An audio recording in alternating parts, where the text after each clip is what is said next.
So இந்த தியானத்தை வந்து எனக்கு கொடுக்கும் போது எங்கள் அக்கா சொன்னாங்க. அப்போ நான் ஏற்றுக்கல.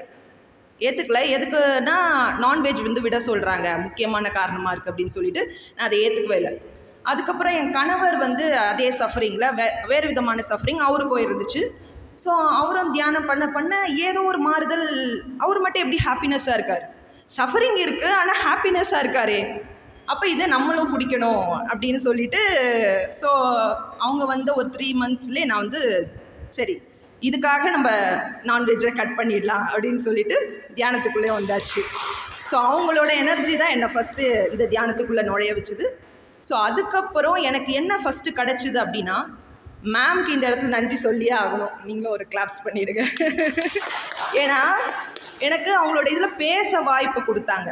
ஸோ எந்த இதில் எனக்கு வாய்ஸே ரொம்ப ஃபம்பிள் ஆகி லாங்குவேஜை மறக்கிற காலகட்டத்தில் மேம் சொன்னாங்க, அதெல்லாம் முடியும், நீங்கள் பண்ணுவீங்க அப்படின்னு சொல்லிட்டு தைரியமாக, நான் இப்போ தானே கிளாஸுக்கே வந்திருக்கேன், தியானத்துக்கே இப்போ தான் புதுசு, எனக்கு போய் எப்படி வாய்ப்பு கொடுக்குறாங்க அப்படின்னு யோசித்தேன். இல்லை அதெல்லாம் நீங்கள் பேசுவீங்க அப்படின்னு சொல்லிட்டு எனக்கு மட்டும் இல்லை, எல்லாருக்கும் வாய்ப்பு கொடுத்தாங்க.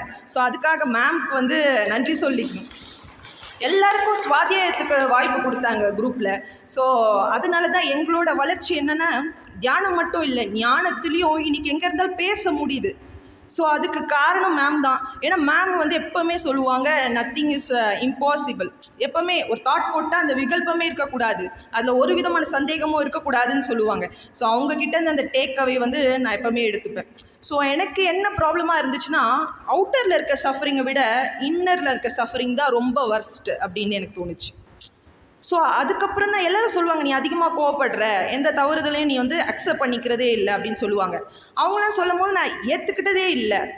ஆனால் தியானத்தில் வந்து தியானம் வந்த பிறகு, அந்த ஞானம் கிடச்ச பிறகு தான் யாருமே எனக்கு சொல்லலை, நானே வந்து என்னை கவனித்து நான் முதல்ல என்ன நான் ஏற்றுக்கிட்டேன், நான் இப்படி தவறுதலாக இருக்கேன் அப்படின்னு சொல்லிட்டு என்ன நான் அக்செப்ட் பண்ணேன். மற்றவங்களுக்கு புரிய வைக்கிறது கிடையாது, நம்ம ஃபஸ்ட்டு அக்செப்ட் பண்ணோம். நம்ம வந்துட்டு ராங் ரூட்டில் இருக்கும். ஏன்னா அங்கேருந்து தான் மாற்றம் அப்படின்றது தொடங்குது இல்லையா? ஸோ எனக்கு கிடைச்சதுன்னா என் மைண்டை வந்து பார்க்குறதுக்கு ஒரு வாய்ப்பாக இருந்துச்சு, என்னையே நான் பார்க்குறதுக்கு ஒரு வாய்ப்பாக இருந்துச்சு.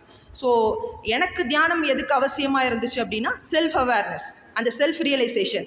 நான் கூட சார் வந்து சொன்னாங்க, ஒரு 1 month 2 monthக்கு அப்புறம் வந்து அனுபவம் கேட்க வந்தாங்க, கிளாஸ்க்கு வந்தாங்க. சார் எனக்கு எந்த விதமான மெடிடேஷனல் எக்ஸ்பீரியன்ஸ் கேட்டாங்க. 3rd எக்ஸ்பீரியன்ஸ்லாம் எனக்கு வரல சார், எதுவுமே கிடைக்கல. ஆனால் என்ன நானே பார்த்துக்கிட்டே இருக்கேன், நான் யார் நோட் பண்ணியிருக்கேன், அதுதான் வேணும் அப்படின்னு சொன்னாங்க சார். சார் சொன்னாங்க. ஸோ ஞாபகம் இருக்குது எனக்கு அந்த வார்த்தைகள். ஸோ அதுதான் எனக்கு நடந்திருக்க மாற்றம். என்னென்னா, என்ன நானே பார்க்க ஆரம்பிச்சிட்டேன்.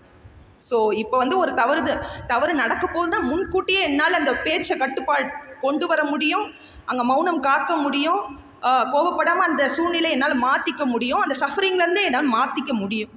ஸோ அதுதான். Thank you friends.